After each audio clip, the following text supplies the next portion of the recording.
بنی آدم سرکار مدینہ راحت قلب و سینہ احمد مجتبی محمد مصطفیٰ صلی اللہ تعالی علیہ وسلم کی جناب پاک میں بے شمار لاتعداد درود و سلام کے بعد واجب الاحترام بزرگوں دوستوں بھائیوں بچوں السلام علیکم ورحمۃ اللہ وبرکاتہ۔ ذات محترم آج 8 ستمبر ہے اور کل جو دن گزرا 7 ستمبر 1974 کو یہ تاریخی پاکستان کا ایک یادگار دن ہے۔ اسی دن کو قادیانیوں کو، مرزائیوں کو، احمدیوں کو قومی اسمبلی اور پھر سینٹ نے متفقہ طور پر اقلیت اور غیر مسلم قرار دیا۔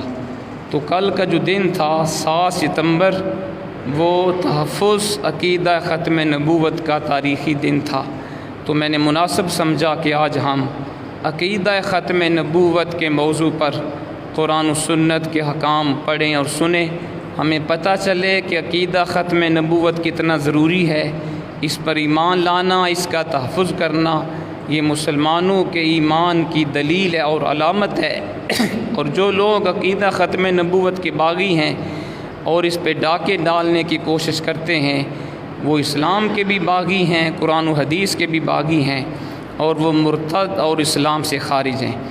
اللہ کریم کے حضور دعا ہے وہ ذات حق بات کہنے کی توفیق عطا فرمائے اور سننے اور سنانے کے بعد ہم سب کو عمل کرنے کی توفیق عطا فرمائے۔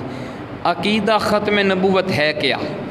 عقیدہ ختم نبوت یہ ہے، ہم اہل سنت و جماعت بلکہ تمام امت مسلمہ کا یہ متفقہ عقیدہ ہے کہ حضرت نبی کریم محمد مصطفیٰ علیہ الصلاۃ والسلام اللہ تعالیٰ کے آخری نبی ہیں، آپ خاتم النبیین ہیں اور آپ کے بعد قیامت تک کوئی نیا نبی نہیں آئے گا، اور جو حضور کے بعد کسی اور کو نبی مانے یا نبوت کا دعویٰ کرے وہ اسلام سے خارج ہے، مرتد ہے اور وہ جہنم کا حقدار ہے۔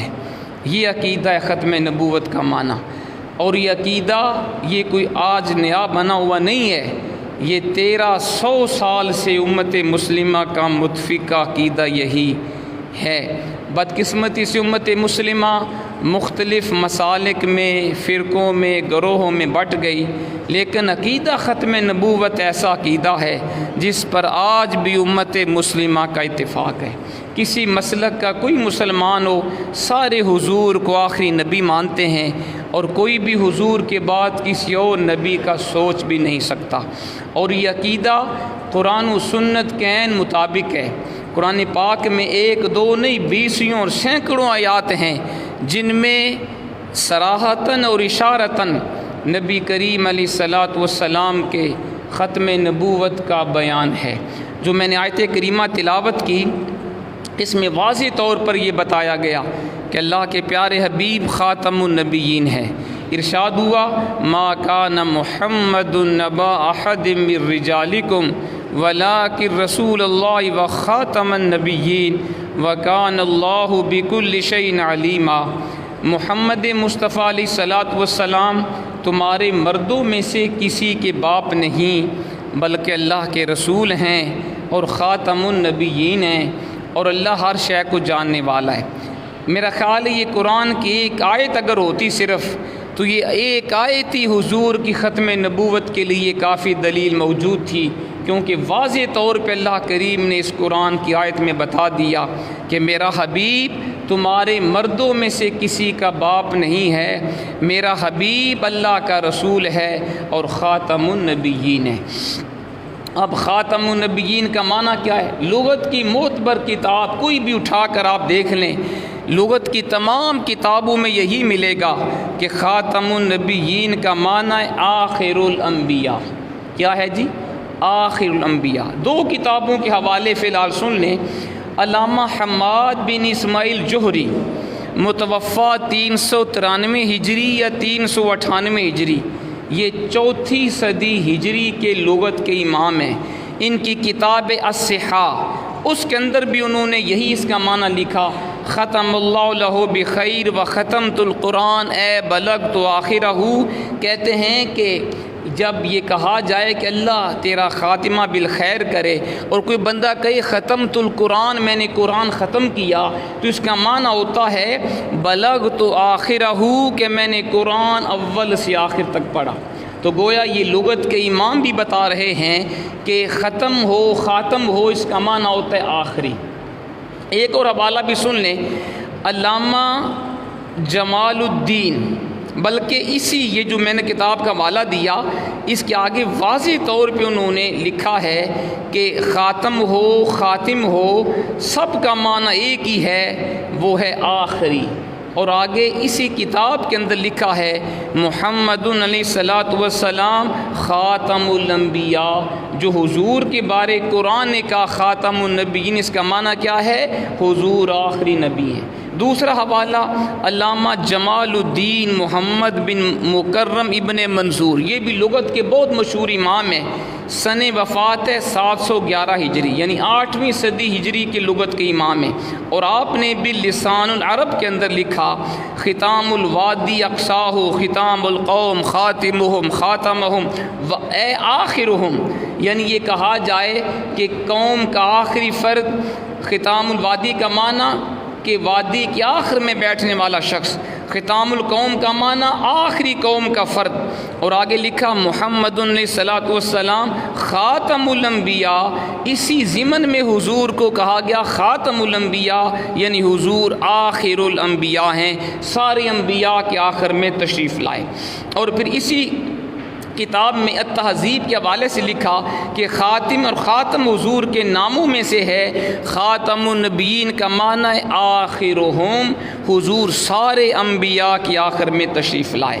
تو یہ لغت کی 2 کتابیں ہی حوالے کے لیے کافی ہیں، اور ان دونوں کتابوں کے مصنفین یہ فتنہ انکار ختم نبوت سے سینکڑوں سال پہلے کے ہیں۔ یہ مرزا غلام محمد قادیانی بدبخت 19ویں صدی عیسوی میں آیا، اسے سینکڑوں سال پہلے کے ان کتابوں کے مصنفین ہیں، جنہوں نے اس فتنے کے شروع ہونے سے سینکڑوں سال پہلے یہ بتا دیا کہ خاتم النبیین کا معنی ہے آخری نبی۔ خاتم النبیین کا معنی کیا ہے؟ آخری نبی۔ حضرات محترم، تو اس آیت کا مطلب یہ ہے کہ اللہ کے پیارے حبیب خاتم النبیین ہیں، یعنی حضور سارے انبیاء کی آخر میں تشریف لائے۔ اچھا ایک اور بھی سن لیں، یہ منکرین ختم نبوت کہتے ہیں جی ٹھیک ہے، اس کا ایک معنی تو ہم مانتے ہیں، اس کا ایک اور بھی لغوی معنی خاتم کا، وہ ہے مہر لگانے والا، وہ ہے مہر لگانے والا۔ تو وہ کہتے ہیں کہ ہم مرزے کو نبی مانتے ہیں، حضور کے خاتم النبیین کا معنی ہے مہر لگانا، ہم کہتے ہیں ٹھیک ہے یہ معنی بھی درست ہے، لیکن اس کا مطلب کیا ہے کہ حضور سے پہلے حضرت آدم سے لے کر حضرت عیسیٰ تک انبیاء کرام تشریف لاتے رہے، اور حضور جب آخر میں تشریف لائے تو آپ نے سابق انبیاء کے اوپر مہر لگا دی، حضور نے مہر نبوت لگا دی، گویا حضور نے انبیاء کی آمد کا سلسلہ ختم کر دیا، اور حضور نے بتا دیا کہ میں آخری نبی ہوں، میرے بعد کوئی نبی قیامت تک نہیں آئے گا۔ حضرات محترم، ختم نبوت کے اوپر قرآن کی اور بھی 20 آیات ہیں، لیکن میں نے ایک آیت آپ کے سامنے بطور مثال پیش کی ہے، پھر اس کے اوپر سینکڑوں احادیث صحیحہ بھی موجود ہیں ختم نبوت کے اوپر، سیاستہ کی حدیث اور دیگر معتبر کتبی حدیث کے اندر ایسی حدیث موجود ہیں جو اللہ کے حبیب کی آخری نبی ہونے کو بیان کرتی ہیں۔ چند حدیث طیبہ سماعت فرمائیں۔ پہلی حدیث وہ ہے جس کو امام بخاری، امام مسلم، امام ترمذی اور ابو داؤد، یہ چاروں سیاستہ کی کتب کے مصنف ہیں، چاروں نے اپنی کتب کے اندر یہ حدیث بیان کی۔ حدیث پاک سن لیجئے، قال النبی علیہ الصلاۃ والسلام ان مثلی و مثل الانبیاء من قبلی کمثل رجل بنا بیتا فاحسنہ، حضور نے فرمایا میری مثال اور مجھ سے پہلے انبیاء کی مثال کیا لبنۃ من زاویہ، لیکن اس نے اس خوبصورت محل کے ایک سمت میں ایک طرف اس نے ایک اینٹ کی جگہ چھوڑ دی، آپ ذرا حدیث کو غور سے سنیے گا، حضور نے کتنی پیاری مثال سے سمجھایا ہے کہ میں آخری نبی کیسی ہوں۔ آپ نے فرمایا میری اور میرے سے پہلے انبیاء کی مثال اس آدمی کی طرح ہے جس نے کوئی گھر بنایا، خوبصورت گھر اس نے بنایا، لیکن ایک جگہ پہ اس نے ایک اینٹ کی جگہ چھوڑ دی۔ پھر کیا ہوا؟ آپ نے فرمایا فَجَعَلَ النَّاسِ يَطُوفُونَ بِهِ، لوگ آتے ہیں اس گھر کو دیکھتے ہیں، وَيُعْجِبُونَ لَهُ، اس گھر کی خوبصورتی کے اوپر تعجب کرتے ہیں، وَيَقُولُونَ، اور وہ کہتے ہیں هَلْ لَا وُضِعَتْ هَٰذِهِ الْلَبْنَةُ، اس جگہ پہ اینٹ کی جگہ کیوں چھوڑ دی گئی، اس جگہ پہ اینٹ کیوں نہیں لگائی گئی؟ اگر یہ اینٹ بھی لگا دی جاتی یہ پورا گھر پورا محل مکمل ہو جاتا۔ حضور نے فرمایا فَأَنَا الْلَبْنَةُ، میں وہ آخری اینٹ ہوں، وَأَنَا خَاتَمُ النبیین، میں سارے انبیاء کا آخری نبی ہوں۔ حضور نے مثال عیسیٰ، نبوت تیار ہوتا رہا، نبوت کا محل بنتا رہا، لیکن ایک اینٹ کی جگہ باقی تھی۔ وہ اینٹ کون سی اینٹ ہے؟ فرمایا وہ میں محمد عربی کی ذات ہے۔ کفر نبوت مکمل ہو گیا، لیکن ایک اینٹ کی جگہ باقی تھی۔ لوگ آتے کہتے کتنا خوبصورت محل ہے، لیکن یہ اینٹ کیوں چھوڑ دی گئی؟ فرمایا جب میں تشریف لایا نبوت کا محل مکمل ہو گیا اور میں نے وہ آخری اینٹ لگا دی، اب میری بات قیامت تک کوئی نیا نبی نہیں آئے گا۔ یہ حدیث بھی واضح طور پہ بتا رہی ہے کہ اللہ کے پیارے حبیب آخری نبی ہیں۔ دوسرا حضور کا فرمان سن لیجئے، حضور نے فرمایا فضلت علی الانبیاء بست، مجھے 6 چیزوں کے ساتھ انبیاء کرام کے اوپر فضیلت دی گئی۔ اعطیت جوامع الکلم، پہلی چیز مجھے اللہ نے جوامع الکلم عطا فرمائے۔ مطلب کیا کہ الفاظ مختصر ہوتے ہیں میرے، لیکن ان کی معنی بڑے وسیع ہوتے ہیں، یہ اللہ نے مجھے فضیلت دی ہے۔ دوسری فضیلت ونصرت بالرعب، رعب کے ذریعے اللہ نے میری مدد کی۔ حضور ابھی دور ہوتے، دشمن دور ہوتا، لیکن حضور کا رعب اور جلال دشمن کے اوپر طاری ہو جایا کرتا تھا۔ یہ حضور کے رعب کا حال تھا۔ اور تیسری میری فضیلت جو اللہ نے مجھے دی وہ کیا ہے؟ وَأُحِلَّتْ لِيَ الْغَنَائِمُ، میرے لیے تمام مال غنیمت کو حلال کر دیا گیا۔ پہلی امتوں کے لیے مال غنیمت جو جنگ سے فتح کی صورت میں ملتا تھا اس کا استعمال جائز نہ تھا، اسے جلا دیا جاتا، لیکن حضور کی امت کے لیے اللہ نے مال غنیمت کو حلال کر دیا۔ یہ بھی حضور کی فضیلت ہے۔ فرمایا چوتھی میری فضیلت یہ ہے وَجُعِلَتْ لِيَ الْأَرْضُ مَسْجِدًا وَطَهُورًا، اللہ نے میرے لیے پوری روئے زمین مسجد بنا دی اور پاک بنا دی۔ پہلے انبیاء کے لیے حکم تھا وہ اپنی مسجد میں اپنی عبادت خانے میں نماز پڑھ سکتے تھے، اس کے علاوہ نماز پڑھنا جائز نہ تھا، لیکن حضور نے فرمایا اللہ نے مجھے فضیلت دی، میرا کوئی امتی جہاں اسے نماز کے وقت ملے وہ پاک جگہ پہ نماز پڑھ لے، اس کی نماز اللہ قبول فرما لے گا۔ یہ بھی حضور کی فضیلت ہے۔ پھر فرمایا پانچویں میری فضیلت یہ ہے وَأُرْسِلْتُ إِلَى الْخَلْقِ كَافَّةً، مجھے تمام مخلوق کی طرف رسول بنا کے بھیجا گیا۔ پہلے انبیاء وہ مخصوص قوم کے لیے نبی بن کے آئے، مخصوص وقت کے لیے نبی بن کے آئے۔ ہمارے پیارے آقا پوری بنی نو انسان جن و انس کے لیے نبی بن کے تشریف لائے۔ پھر فرمایا میری چھٹی فضیلت یہ ہے وَخُتِمَ بِيَ النَّبِيُّونَ، میرے اوپر رب کریم نے نبوت کا سلسلہ ختم فرما دیا، میرے اوپر نبوت کا سلسلہ ختم ہو گیا، میں آخری نبی ہوں، میرے بعد قیامت تک کوئی نبی نہیں آئے گا۔ یہ حدیث امام مسلم نے، امام ترمذی نے اور ابن ماجہ نے اپنی کتب کے اندر اس حدیث کو بیان کیا۔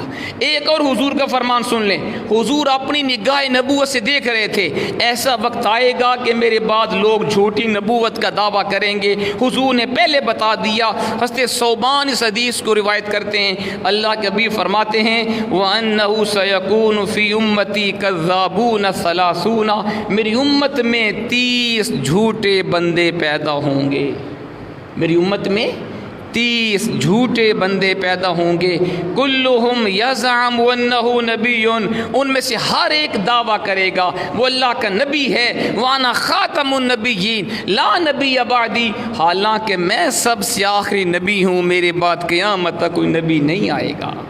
تو حضور نے 1400 سال پہلے بتا دیا تھا کہ میری امت میں ایسے جھوٹے لوگ آئیں گے جو جھوٹی نبوت کا دعویٰ کریں گے اور ان کی تعداد 30 ہوگی. یہ بھی حضور نے بتا دیا 30 بندے ہوں گے جو نبوت کا جھوٹا دعویٰ کریں گے، حالانکہ میں آخری نبی ہوں، میرے بعد کوئی نبی نہیں آئے گا.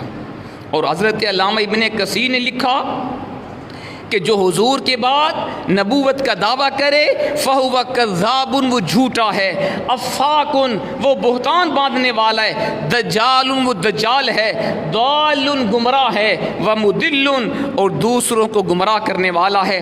علامہ آلوسی نے لکھا کہ جو حضور کے بعد نبوت کا دعویٰ کرے فیکفر، وہ کافر ہو جائے گا. مدعی خلاف، جو حضور کے بعد نبوت کا دعویٰ کرے وہ کافر ہے. ویقتل ان اگر وہ نبوت کے اوپر اصرار کرے اور اپنی نبوت کے اوپر قائم رہے اسے قتل کر دیا جائے.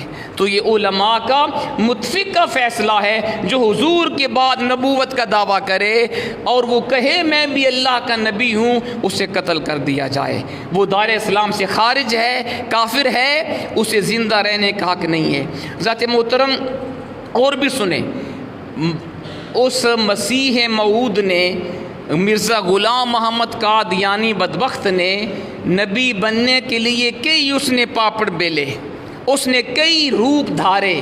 کبھی اس نے کہا کہ میں مسیح موعود ہوں. حضرت عیسیٰ جن کے بارے حدیث میں آیا کہ وہ قیامت سے پہلے دنیا میں آئیں گے، میں وہ مسیح موعود ہوں، میرے بارے میں وعدہ کیا گیا. کبھی اس نے کہا کہ میں مجدد ہوں، کبھی اس نے کہا کہ میں ذلی نبی ہوں، بروزی نبی ہوں، کبھی اس نے کہا کہ میں بتبا نبی ہوں. مختلف اس نے روپ دھارے، جبکہ حضور نے اس سے بہت پہلے واضح طور پہ بتا دیا تھا کہ عیسیٰ بن مریم جو قیامت سے پہلے تشریف لائیں گے ان کی علامتیں بھی حضور نے بتا دی، ان کی شکل و صورت بھی حضور نے بتا دی، ان کی والدہ کا نام، ان کا نام، اور جہاں پہ آئیں گے وہ جگہ بھی حضور نے بتا دی، اور کیا کیا کارنامے کریں گے یہ بھی حضور نے بتا دیا، تاکہ میری امت کا کوئی فرد کسی گمراہ کے گمراہی سے وہ راہ حق سے بھٹک نہ جائے. وہ سنی حدیث پاک جس میں حضور نے واضح طور پہ حضرت عیسیٰ علیہ السلام کی نشانیاں بھی بیان کر دی، ان کے کارنامے بھی بیان کر دیے. سیدنا ابو ہریرہ اس حدیث کے راوی ہیں. اللہ کے نبی فرماتے ہیں والذی نفسی بیدہ، اس ذات کی قسم جس کے دست قدرت میں میری جان ہے، لیوشکن ان ینزل فیکم ابن مریم، تمہارے اندر، تمہارے درمیان عیسیٰ ابن مریم یعنی مریم کے بیٹے تشریف لائیں گے. اور دوسری حدیث میں حضور نے نام بھی بتایا، عیسیٰ بن مریم آئیں گے حاکمن عدلن، اور عادل حکمران بن کے آئیں گے. فیکسر الصلیبہ، وہ صلیب کو توڑیں گے. ویقتل الخنزیرہ، خنزیر کو قتل کریں گے. ویدع الحربہ، اور جنگ کو ختم کریں گے. ویفید المال حتی لا یقبل واحد، اور اتنا مال عام ہو جائے گا اسے کوئی قبول کرنے والا نہ ہوگا. حتی تکون السجدۃ الواحدہ خیر من الدنیا وما فیہا. حضور نے فرمایا جب عیسیٰ بن مریم دنیا میں تشریف لائیں گے اتنی خوشحالی آئے گی کہ مال بڑا ہوگا اسے قبول کرنے والا نہ ہوگا، اور دینداری کا حال یہ ہوگا ایک سجدہ دنیا و ما فیہا سے زیادہ لوگوں کو محبوب ہو جائے گا. یہ حدیث بخاری کے اندر بھی ہے، مسلم کے اندر بھی ہے، ترمذی کے اندر بھی ہے، اور مسند امام احمد بن حنبل کے اندر بھی ہے. یہ سیاستہ کی حدیث میں آپ کے سامنے پیش کر رہا ہوں. اب اس حدیث میں اور دوسری حدیث میں حضور نے نام بھی بتایا، لا تقوم الساعہ حتی ینزل عیسیٰ ابن مریم. یہ بخاری کے الفاظ ہیں. آپ نے فرمایا قیامت قائم نہیں ہوگی جب تک عیسیٰ بن مریم دنیا میں تشریف نہیں لائیں گے. اب دیکھیں حضور نے نام تک بتا دیا. حضور نے بتایا عیسیٰ بن مریم آئیں گے، اور اس کانے کا نام کیا ہے؟ غلام احمد. اس کا نام بھی عیسیٰ نہیں ہے. آپ نے بتایا ان کی والدہ کا نام ہوگا مریم. جبکہ مرزے کی ماں کا نام بھی مریم نہیں ہے، حالانکہ اس وقت کئی خواتین کے نام مریم تھے۔ پھر آپ نے فرمایا وہ عادل حکمران بن کے آئیں گے، اور یہ مرزا صاحب یہ تو انگریز کے پرلے درجے کے وفادار غلام بنے رہے، اور یہ انگریز کی ملکہ برطانیہ کی تعریف میں قصیدے اس نے لکھے اور ان سے انعام اور مال و دولت وصول کرتا رہا۔ پھر آپ نے فرمایا فیکسر الصلیبہ، عیسیٰ بن مریم عیسائیوں کا صلیب کا نشان توڑ دیں گے، اور یہ مرزا صاحب ساری زندگی انگریزوں کے جھولی چک غلام رہے، یہ تو ان کے ٹکڑوں پہ پلتا رہا، یہ صلیب کو کیسے توڑتا؟ پھر آپ نے فرمایا وَيَقْتُلُ الْخَنْزِيرَ، جو عیسیٰ بن مریم آئیں گے وہ خنزیر کو قتل کریں گے، اور یہ بدبخت یہ تو مسلمانوں کو قتل کرواتا رہا، یہ خنزیر کو اس نے قتل کہاں کروایا؟ پھر آپ نے فرمایا وَيَدْعُ الحربہ، وہ جنگ کو ختم کر دیں گے، امن و امان ہوگا۔ اور اس کے دور میں تو فتنہ فساد پھیلا، انگریز نے یہ پودا اس لیے لگایا تھا تاکہ امت مسلمہ کے اندر تفرقہ بازی پھیلا دی جائے اور ان کی قوت کو ختم کیا جائے۔ پھر آپ نے فرمایا تھا کہ خوشحالی عام ہوگی، اور اللہ کی عبادت کا حال یہ ہوگا کہ ایک سجدہ دنیا و ما فیہا سے زیادہ محبوب ہوگا۔ اور مرزا صاحب تو اسلام کے باغی رہے، یہ جناب جہاد کو اس نے کہا جہاد منسوخ ہو گیا، جہاد ہے ہی نہیں، جبکہ حضور نے فرمایا جہاد میری امت میں قیامت تک باقی رہے گا۔ تو حضور نے جو مسیح موعود کی نشانیاں بتائیں ان میں ایک بھی علامت مرزے کے اندر موجود نہیں تھی۔ آگے سنیے، حضور کی ختم نبوت کی عقلی دلائل بھی ہیں، یہ تو تھے نقلی دلائل یعنی قرآن و حدیث سے ماخوذ، لیکن اس کے علاوہ عقلی لاجک ہمارے پاس آرگومنٹ بھی ہیں جو یہ بتاتے ہیں حضور آخری نبی ہیں، آپ کے بعد قیامت تک کوئی نیا نبی نہیں آئے گا، نہ کسی کی ضرورت ہے۔ کیوں؟ اس لیے کہ حضور کی نبوت قیامت تک کے لیے ہے۔ بولیے، حضور کی نبوت اور رسالت قیامت تک کے لیے ہے۔ قرآن میں جا بجا آیا قل یا ایھا الناس انی رسول اللہ علیکم جمیعا، حبیب فرماؤ لوگوں میں تم تمام کی طرف اللہ کا رسول بنا کے بھیجا گیا۔ قرآن نے کہا وما ارسلناک الا کافۃ للناس بشیرا ونذیرا، حبیب ہم نے آپ کو ساری بنی نوع انسان کے لیے بشیر خوشخبری دینے والا اور عذاب الہی سے ڈرانے والا بنا کے بھیجا۔ تو قرآن کے اندر 20 آیات بتا رہی ہیں حضور کی نبوت بھی قیامت تک کے لیے، حضور کی رسالت بھی قیامت تک کے لیے، اور دین اسلام بھی قیامت تک کے لیے، اور قرآن بھی قیامت تک کے لیے۔ جب حضور کی نبوت بھی باقی ہے، رسالت بھی باقی ہے، اسلام بھی باقی ہے، اور قرآن بھی ہمارے پاس جوں کا تو موجود ہے، پھر نئے نبی کی ضرورت کیا ہے؟ یہ عقلی دلیل ہے۔ کیوں جی؟ جب حضور کی نبوت قیامت تک کے لیے باقی ہے، حضور کی رسالت قیامت تک کے لیے باقی ہے، جو حضور اسلام لائے وہ بھی قیامت تک کے لیے باقی ہے، قرآن کتاب ہدایت قیامت تک کے لیے کافی ہے، پھر نئے نبی کی ضرورت کیا ہے؟ یہ ایک عقلی دلیل۔ دوسری دلیل یہ ہے کہ نبی کی ذات کوئی عام ذات نہیں ہوتی کہ جس کا جی چاہے وہ اسے مان لے، جس کا جی چاہے وہ انکار کر دے۔ نہیں، جب نبی کوئی بھی نبی دنیا میں تشریف لاتا ہے اس کی ذات حق و باطل کا معیار ہوتی ہے۔ نبی کو ماننے والا ہوتا ہے مسلمان، اور نبی کا انکار کرنے والا ہوتا ہے کافر۔ جب حضور دنیا میں تشریف لائے تو جو حضور کو جنہوں نے مانا وہ ٹھہرے مسلمان، جنہوں نے انکار کیا وہ ٹھہرے کافر۔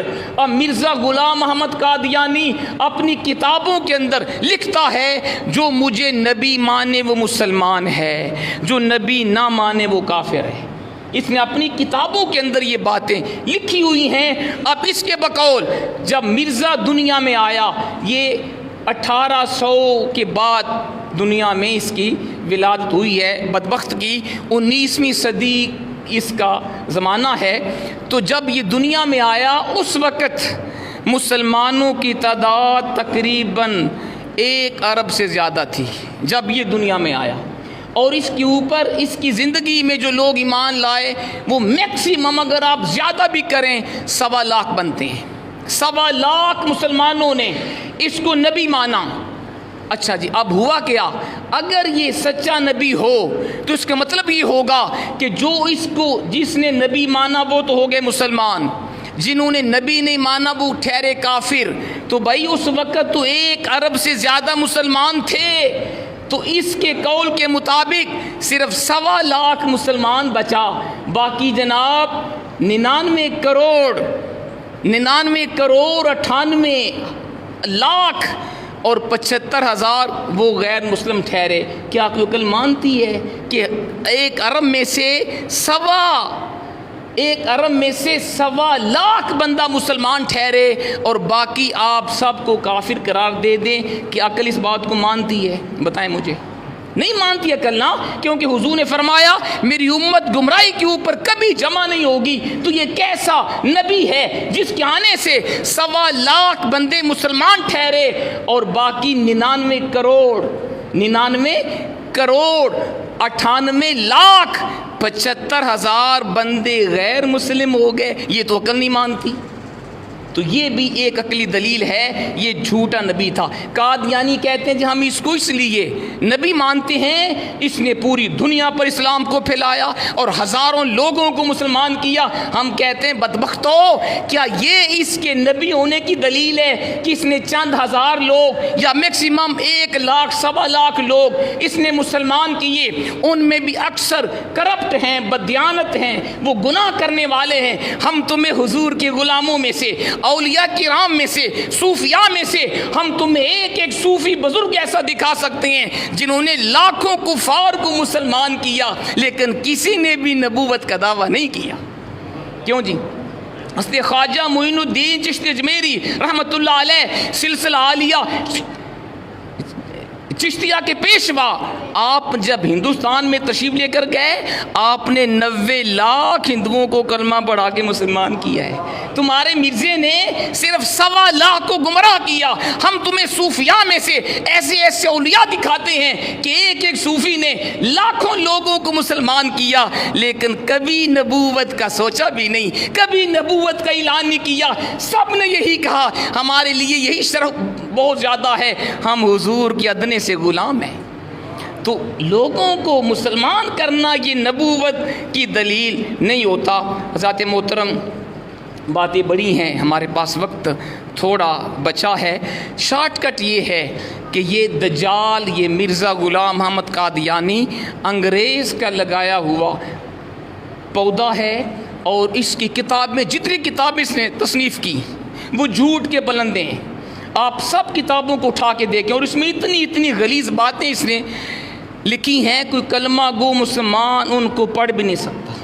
اتنے اس نے غلیظ جملے لکھے اپنی کتابوں کے اندر۔ قرآن کی آیات کے بارے کہا یہ آیات میرے بارے میں نازل ہوئی ہیں، قرآن کی آیات، یعنی یا ایھا النبی انا ارسلناک شاہدا ومبشرا ونذیرا وداعیا الی اللہ باذنہ وسراجا منیرا، کہتا ہے یہ آیت میرے بارے میں آئی ہے۔ محمد رسول اللہ والذین معہ اشداء علی الکفار، کہتا ہے یہ آیت میرے بارے میں آئی ہے۔ قرآن کی جو آیات اللہ کریم نے اپنے رسول پاک کے اوپر اتاری، اس نے کئی آیات کے بارے دعویٰ کیا یہ آیات میرے بارے میں ہیں، اور کئی جگہوں پہ اس نے لکھا کہ میں حضور کا غلام ہوں، کئی جگہوں پہ لکھا حضور کا امتی ہوں، کئی جگہوں پہ کہا ذلی نبی ہوں، بروزی نبی ہوں، اور پھر آخر میں یہاں تک بہکا کہ اس نے واضح طور پہ کہا کہ حضور 2 دفعہ دنیا میں آئے، ایک مرتبہ پہلے دنیا میں آئے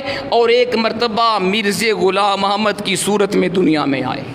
یہاں تک اس نے بکواست کی ہیں، اور اس نے واضح طور پہ لکھا اپنی کتابوں کے اندر جو مجھے نبی مانے وہ مسلمان ہے، جو مجھے نبی نہ مانے وہ کافر ہے، لہٰذا جو میرے اوپر ایمان لائے ہیں ان کے لیے لازم ہے کہ جو مجھے نبی نہیں مانتے ان سے کوئی رشتہ نہ رکھیں، نہ ان کے ساتھ رشتہ کریں، نہ ان کو رشتہ دیں، نہ ان کے جنازے میں شامل ہوں، نہ ان کے ساتھ معاملات کریں، وہ بالکل الگ قوم ہیں، ہم الگ قوم ہے۔ تو جو بندہ یہاں تک بکواس کرے ہم اسے کیسے سچا مان سکتے ہیں؟ ہم کیسے اس کے فالورز کی تعریف کر سکتے ہیں؟ ذات محترم اتنی اس کی شاہ تاریخ ہے اور اس ظالم کے خلاف پھر اس وقت بھی جب یہ زندہ تھا اور اس کے بعد آج تک علماء کرام اس کے خلاف علمی تقریری تحریری جہاد کر رہے ہیں۔ اس کے دور کو آپ اگر دیکھیں اس وقت بھی علماء نے جہاد کیا۔ حضرت اعلیٰ حضرت امام اہل سنت جن کا یہ مہینہ یوم عرس بھی ہے، اعلیٰ حضرت کا 25 صفر قرص پاک بھی ہوا، آپ کا بھی تھوڑا ذکر ہو جائے خیر و برکت کے لیے۔ اعلیٰ حضرت نے بھی مرزا غلام محمد قادیانی کے خلاف اپنے رسائل کے اندر اور فتاوی رضویہ شریف کے اندر آپ نے کھل کے لکھا، اور اس کی جو بھونڈی غلط باتیں تھیں ان کا بطلان آپ نے کیا۔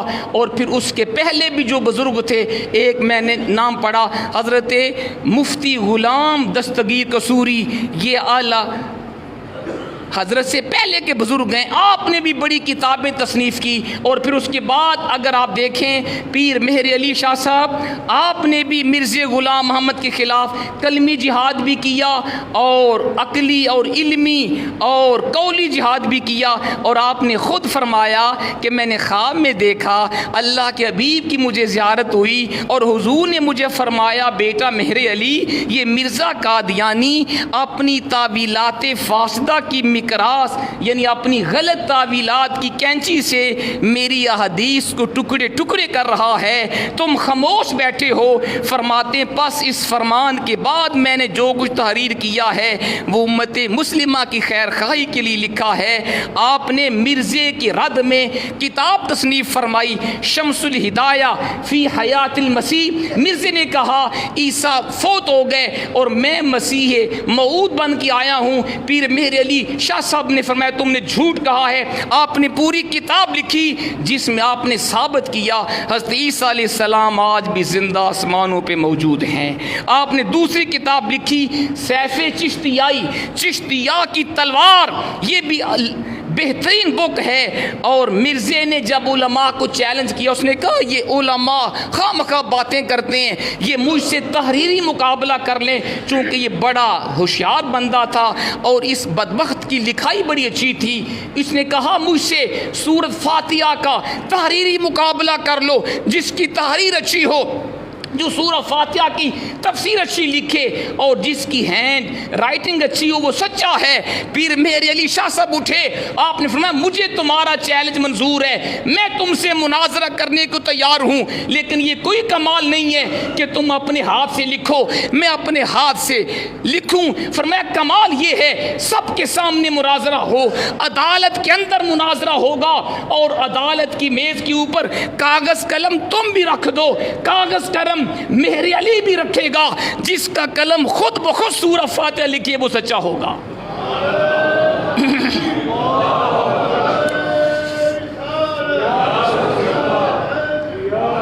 فرمایا یہ کوئی کمال نہیں، اپنے ہاتھ سے لکھنا کمال نہیں ہے، کمال یہ ہے عدالت کے اندر مناظرہ ہو تاکہ سب لوگ دیکھیں، عدالت کی میز کے اوپر کاغذ قلم تم بھی رکھو، کاغذ قلم مہر علی بھی رکھے گا، جس کا قلم خود بخود سورہ فاتحہ لکھے سچا وہ ہوگا۔ جب اس ظالم نے اتنا بڑا چیلنج سنا یہ سمجھ گیا اس کے پیچھے کوئی راز ہے، یہ مناظرے سے بھاگ گیا۔ پھر پیر صاحب نے اسے دوسرا چیلنج کیا، فرمایا دوسرا چیلنج میرا ہے تمہیں، وہ یہ ہے کہ تم باتوں سے نہیں مانتے، تم مناظروں سے نہیں مانتے، آؤ ایک اور فیصلہ کرتے ہیں، لاہور میں تم بھی آ جاؤ میں بھی آتا ہوں، بادشاہی مسجد کے مینار کے اوپر دونوں جائیں گے اور اوپر سے چھلانگ لگائیں گے، جو سچا ہوگا وہ بچ جائے گا، جو حضور کا غلام ہوگا عاشق رسول ہوگا وہ زندہ رہے گا، جو جھوٹا ہوگا مر جائے گا۔ یہ ظالم اس سے بھی پھر گیا اور اپنے وعدے پہ مقابلے میں نہ آیا۔ یہ اس کی اوقات ہے۔ ذات محترم پھر ہمارے بزرگوں نے علماء نے مناظرے کیے، اور آپ کو اگر یاد ہو 1953 کے اندر تحریک ختم نبوت چلی تھی جس میں ہزاروں علماء اور عشاق رسول شہید ہوئے تھے، 10,000 مسلمان اس تحریک ختم نبوت میں شہید ہوئے۔ یہ اتنی آسانی سے بل پاس نہیں ہوا، ہزاروں خون کی قربانیاں دی گئیں، اور اس تحریک کے بعد پھر 1974 74 کے اندر بھی تحریک چلی ہے. ان تحریکوں کے اندر مسلمان حضور کے غلام بھی شہید ہوئے. علماء کرام سادات کرام کو جیل کی سلاخوں میں جانا پڑا, شہید کیا گیا اور ہزاروں قربانیاں دی گئیں. اور اسی تحریک میں حضرت علامہ ابو الحسنات سید احمد قادری رحمۃ اللہ علیہ, جن کی تفسیر حسنات آج بھی مشہور اردو کی تفسیر میں ہے, آپ کے بیٹے سید احمد خلیل کو سزائے موت سنائی گئی. حضرت علامہ عبدالستار خان نیازی, مولانا مودودی, ان تینوں کو سزائے موت سنائی گئی. جب شاہ صاحب کو کس نے بتایا آپ کے بیٹے خلیل کو سزائے موت ہوئی ہے کیونکہ اس نے تحریک ختم نبوت میں حصہ لیا ہے اور اس نے کہا ہے حضور کو جو آخری نبی نہ مانے وہ واجب القتل ہے, وہ غیر مسلم ہے, تو آپ نے جملہ بولا تھا سید احمد قادری رحمۃ اللہ علیہ نے, میں لوگوں یہ تو میرا ایک خلیل ہے, خدا کی قسم ہزاروں خلیل ہوں, حضور کی عزت و ناموس کے تحفظ کے لیے قربان کر دوں. یہ علماء کے جذبات تھے, یہ علماء کے دلوں میں حضور کا عشق تھا. اس دور میں بھی علماء نے اپنی جانوں کی بازیاں لگائیں, پھر ان تینوں کے اوپر سزائے موت کو ختم کیا گیا. بالآخر 7 ستمبر جو کل دن گزرا ہے, 7 ستمبر 1974 کو وہ دن آیا. علماء کرام کی قربانیاں رنگ لائیں. مولانا شاہ احمد نورانی رحمۃ اللہ علیہ جو اس وقت قومی اسمبلی کے ممبر تھے, اور دیگر مکاتب فکر کے بھی علماء, محمود الحسن یہ بھی قومی اسمبلی میں تھے. تمام علماء نے بلا تفریق مسلک متفقہ قرارداد پیش کی جس میں حکومت سے مطالبہ کیا گیا کہ قادیانیوں کو غیر مسلم قرار دیا جائے. اس کی وجہ بھی میں آپ کو بتا دوں, ہمارا وقت ہو گیا, تھوڑا سا وقت میں آپ کا لوں گا. یہ وجہ کیا بنی؟ مئی کے اندر 1974 2 مئی کو نشتر کالج, میڈیکل کالج ملتان کے طلباء وہ تفریحی دورے پہ گئے تھے پشاور میں, اور راستے میں ربوہ ریلوے اسٹیشن تھا چنام نگر کے پاس, وہاں پہ قادیانیوں نے ان کی ٹرین کو روکا اور مسلمان طلباء کو کتابچے دیے جس میں مرزا غلام احمد کو نبی کہا گیا تھا. طلباء نے انکار کر دیا, کہا ہم حضور کو آخری نبی مانتے ہیں. ختم نبوت کے اوپر نعرے لگائے اور ان سے کتابیں وصول نہ کی. جب واپسی طلباء پہنچے 29 مئی 1974 کو, جب وہی طلباء میڈیکل کالج نشتر ملتان کے طلباء واپسی ٹرین پر بیٹھے, ان بدبختوں کو بتا دیا گیا 3-4 ہزار گنڈے قادیانی ربوہ اسٹیشن کے اوپر موجود تھے ہتھوڑوں ڈنڈوں کے ساتھ, اور ان طلباء کی تعداد تقریباً 160 تھی. ٹرین کو خلاف قانون روکا گیا, طلباء کو نیچے اتار کر زد و کوب کیا گیا, ان کو مارا گیا, اور پورا ربوہ کا ریلوے اسٹیشن خون سے بھر گیا. اور اس طریقے سے ان پھر 1.5 گھنٹہ ان کے اوپر زد و کوب اور ظلم و ستم جاری رہا. پھر ٹرین کو چلایا گیا. جب یہ خبر پاکستان کے اندر پھیلی, تمام عشاقان رسول باہر آئے, علماء بھی, مشائخ بھی, اور آپ کی طرح کے عوام بھی, سب نے کہا اب آرام سے نہیں بیٹھیں گے جب تک ہم اپنے حضور کے غلاموں کا بدلہ نہیں لیں گے.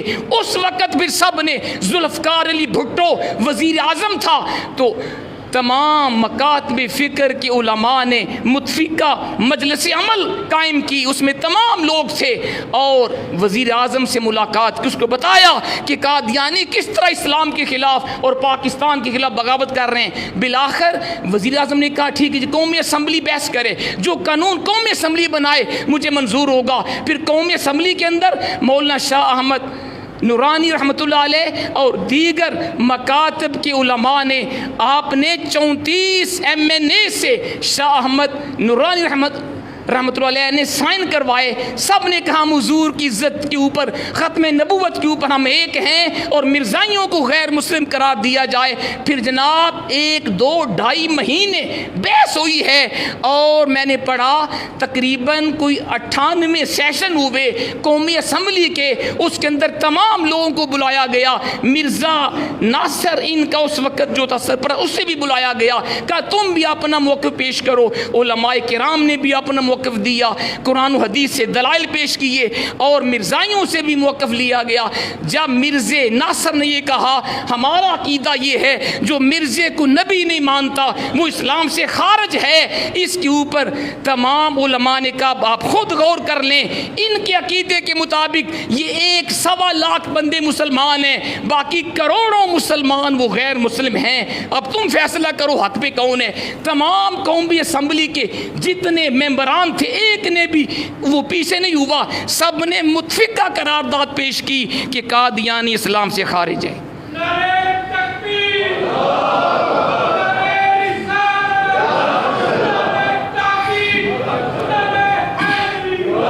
سب نے کہا قادیانی اسلام سے خارج ہیں, اقلیت ہیں, غیر مسلم ہیں. پھر یہ بحث سینٹ کے اندر ہوئی, مسودہ وہاں گیا, سینٹ کے اندر بھی تمام لوگوں نے اس کو پاس کیا. قومی اسمبلی سینٹ میں سے ایک نے بھی مخالفت نہیں کی. پھر وزیر اعظم ذوالفقار علی بھٹو نے تقریر کی 7 ستمبر 1974 کو رات 8 بجے ریڈیو کے اوپر اس نے یہ اعلان کیا کہ تمام قومی اسمبلی سینٹ کی متفقہ قرارداد کے مطابق آج سے قادیانی غیر مسلم قرار دیے گئے ہیں. قادیانی غیر مسلم ہیں, اور اس وقت سے یہ قانون پاس ہوا اور آج بھی وہ قانون پاکستان کے اندر موجود ہے. قادیانی کوئی بھی ان کا گروپ ہو, مرزائی, غلام احمد کے ماننے والے, احمدی, مرزائی, قادیانی سب مرتد ہیں, اسلام سے خارج ہیں, اور آج بھی قانون کے اندر لکھا ہوا ہے وہ مسلمانوں کا شعار استعمال نہیں کر سکتے, ان کی عبادت گاہ کو مسجد نہیں کہا جائے گا, وہ اپنے آپ کو مسلمان نہیں کہلوا سکتے. مسلمان جو کچھ بھی ان کے شاعر ہیں, علامتیں ہیں, کوئی علامت بھی قادیانی استعمال نہیں کر سکتے. اور آخری بات 1988 کے اندر ایک اور انہوں نے گیم کی. اس وقت بھی ان کے لوگ باہر گئے یورپ کے اندر, اور وہاں جا کے یورپ کے اندر UNO کے اندر ان کا وہ ہیومن رائٹس ہے, حقوق انسانی کا کمیشن, وہاں جا کے شور مچایا پاکستان ہمارے حق ہم سے چھین رہا ہے, ہماری جائیدادوں کو ضبط کر رہا ہے, ہمیں کوئی آزادی نہیں ہے, ہمارے بندوں کو وہ مار رہا ہے. اسلام کے خلاف, پاکستان کے خلاف زہر پھیلایا. 1988 کی بات ہے, جنرل ضیاء الحق کا دور تھا. آپ نے حضور ضیاء الامت جسٹس پیر محمد کرم شاہ صاحب جو سپریم کورٹ میں شریعت ایپلیٹ بینچ کے جج تھے, ان کو بھیجا, پیر صاحب آپ جائیے اور وہاں جا کے اسلام اور پاکستان کا دفاع کریں. آج لوگ کہتے ہیں ختم نبوت پر جتنا ہم نے کام کیا کسی اور نے نہیں کیا, لیکن یہ بات ذہن میں رکھیں مسلمانوں کے اندر ختم نبوت کا کام کرنا آسان ہے, اور یہود کے سامنے, عیسائیوں کے سامنے جا کے حضور کی عزت پہ پہرا دینا بہت زیادہ مشکل کام ہے. یہ اللہ نے اس درویش کے حصے میں دیا. حضور ضیاء الامت جسٹس پیر محمد کرم شاہ صاحب کو گورنمنٹ نے بھیجا, آپ وہاں پہنچے اور تقریباً 9 دن آپ نے وہاں گزارے, اور ان کے جو بڑے بڑے سکالر تھے یہود کے, عیسائیوں کے, آپ نے ان کو دلائل دیے, قرآن و حدیث سے دلائل دیے. ان میں سے ایک دلیل, ہمارا وقت زیادہ ہو گیا, ایک سن لیں. آپ نے بڑے سادہ الفاظ میں ان کو بتایا کہ جناب بات یہ ہے, جب کسی شخص کا, جب کسی قوم کا رشتہ کسی نبی کے ساتھ خاص ہوتا ہے, وہ قوم اس نبی کی امت شمار ہوتی ہے.